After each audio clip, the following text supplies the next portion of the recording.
আজ আমি তোমাদের সাথে শেয়ার করব গরম গরম ভাতের সাথে ইলিশ মাছের মাথা দিয়ে পুঁই শাকের চচ্চড়ি, যেটা খেতে কিন্তু ভীষণই ভালো লাগে। তো দেখো আমি বানিয়েছি ইলিশ মাছের মাথা দিয়ে পুঁই শাকের চচ্চড়ি। খুবই টেস্টি রেসিপি, আর গরম ভাতের সাথে এটা জাস্ট অসাম লাগে। তো চলো রেসিপিটা শুরু করা যাক। খুবই সিম্পল রেসিপি। আমি এখানে একটা ইলিশ মাছের মাথা প্রথমে কড়াইতে তেল দিয়ে ভাজতে বসিয়ে দিয়েছি। আর কড়াইতে আমি তেল দিয়েছি এখানে 5 চামচ মতন সর্ষের তেল দিয়েছি। দিয়ে মাছটাকে এক পিঠ ভাজা হয়ে গেছে, আমি আরেক পিঠ ভালো করে উল্টে পাল্টে ভালো করে সুন্দর করে ভেজে নিচ্ছি। মাছ ভাজা হয়ে গেছে, মাছ আমি তুলে নিয়েছি। এবার ওই তেলের মধ্যেই, তেলটা কিন্তু অনেকটাই আছে সেজন্য আর তেল দিলাম না, তেলটাকে ভালো করে নাড়িয়ে নিলাম। এর মধ্যে দিয়ে দিচ্ছি প্রথমে ফোড়ন, আর ফোড়ন হিসাবে দিচ্ছি 5 ফোড়ন। তার সাথে দিচ্ছি 2টো কাঁচা লঙ্কা, আর দিচ্ছি 2টো শুকনো লঙ্কা আর একটা তেজপাতা। এটা একটা সুন্দর গন্ধ আসবে, খুবই সুন্দর একটা গন্ধ আসবে টোটাল ফোড়নটার। আর লঙ্কা যদি তোমরা একটু বাড়াতে চাও তো বাড়াতেই পারো। আর এবার চচ্চড়ির মধ্যে প্রথমে দিচ্ছি আমি আলু।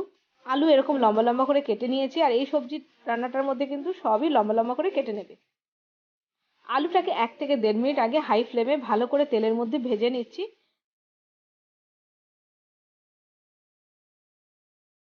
আলুটাকে 1 থেকে 1.5 মিনিট মতন একটু ভেজে নিলাম। তারপরে আমি দিয়ে দিলাম পটল। আর আমি এখানে 2টো পটল দিয়েছি, পটলটাকেও দেখো লম্বা লম্বা করে কেটে দিয়েছি। আর আমি পটলের ভেতরে যে দানাগুলো সেগুলো ফেলে দিয়েছি। পটলটাকেও একটু নাড়াচাড়া করে নিলাম তেলের মধ্যে। তারপরে দিয়ে দিয়েছি কুমড়ো, আর তার সাথে সাথে দিয়ে দিয়েছি বেগুন। এখানে দেখছো বেগুনও কিন্তু আমি লম্বা করেই কেটে নিয়েছি। এবার সব সবজি দিয়ে আমি 1 থেকে 1.5 মিনিট ভালো করে একটু ভেজে নেবো, আর গ্যাসের ফ্লেমটা হাইতেই রেখে দিয়েছি।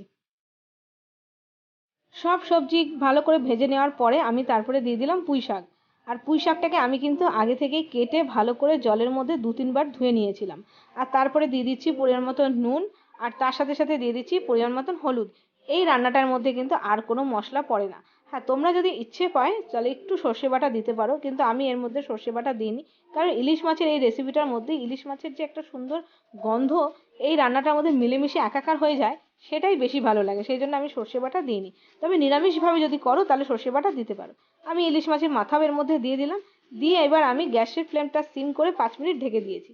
5 মিনিট পর তোমাদেরকে খুলে দেখাচ্ছি। দেখো কতটা জল বেরিয়ে গেছে, পুঁই শাক থেকে সব সবজি থেকে জল বেরিয়েছে। এবার গ্যাসের ফ্লেমটা হাইতে রেখে আর একটু নাড়াচাড়া করে দিলাম। ভালো করে নাড়াচাড়া করে মাথাটা কিন্তু এভাবেই রেখেছি, আমি এখনই ভাঙছি না, মাথাটা একটু নরম হয়ে যাক। এবার আরও 5 মিনিটের জন্য কিন্তু ঢেকে দিচ্ছি গ্যাসের ফ্লেমটা সিম করে। তো 5 মিনিট পর তোমাদেরকে আবার খুলে দেখাচ্ছি। তো দেখো মাথাটা অনেকটাই নরম হয়ে গেছে, আর ইলিশ মাছের মাথা তাড়াতাড়ি নরম হয়ে যায়।